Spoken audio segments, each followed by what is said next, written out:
దెబ్బ తగిలిన వెంటనే టీటీ ఇంజెక్షన్ వేయించుకోమంటారు. వేయించుకోకపోతే ఏమవుతుందో తెలుసా? టీటీ అంటే టెటనస్ టాక్సాయిడ్. టెటనస్ అంటే ధనుర్వాతం. ఇది క్లాస్ట్రీడియం టెటానే అనే డేంజరస్ బ్యాక్టీరియా వల్ల వస్తుంది. చాలామంది రస్టీ ఐరన్ నెయిల్స్ కుచ్చుకుంటే మాత్రమే వస్తుంది అనుకుంటారు. కానీ మన శరీరం మీద ఏ రకమైన గాయమైనా సరే టెటనస్ రావచ్చు. ఈ బ్యాక్టీరియా స్పోర్స్ అనేవి సాయిల్, డస్ట్, యానిమల్ పూప్ ఎక్కడైనా ఉండొచ్చు. ఏదైనా ఇంజ్యూరీ అయినప్పుడు ఈ బ్యాక్టీరియా లోపలికి వెళ్ళి టాక్సిన్స్ ని రిలీజ్ చేస్తుంది. దీనివల్ల మజిల్స్ స్టిఫ్ అయ్యి పెయిన్ఫుల్ స్పాజమ్స్ స్టార్ట్ అవుతాయి. ఫస్ట్ జా నుండి స్టార్ట్ అయ్యి బాడీ మొత్తం స్ప్రెడ్ అవుతాయి.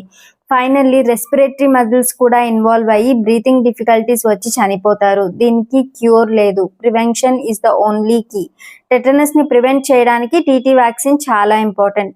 టీటీ బూస్టర్ డోస్ ప్రతి 10 yearsకి ఒకసారి వేయించుకోవాలి. ఒకవేళ ఇప్పుడు ఇంజురీ అయితే మీరు లాస్ట్ 5 yearsలో టీటీ తీసుకోలేదంటే, లేదా వ్యాక్సినేషన్ హిస్టరీ క్లియర్గా తెలియకపోయినా టీటీ వేయించుకోవడం చాలా ఇంపార్టెంట్.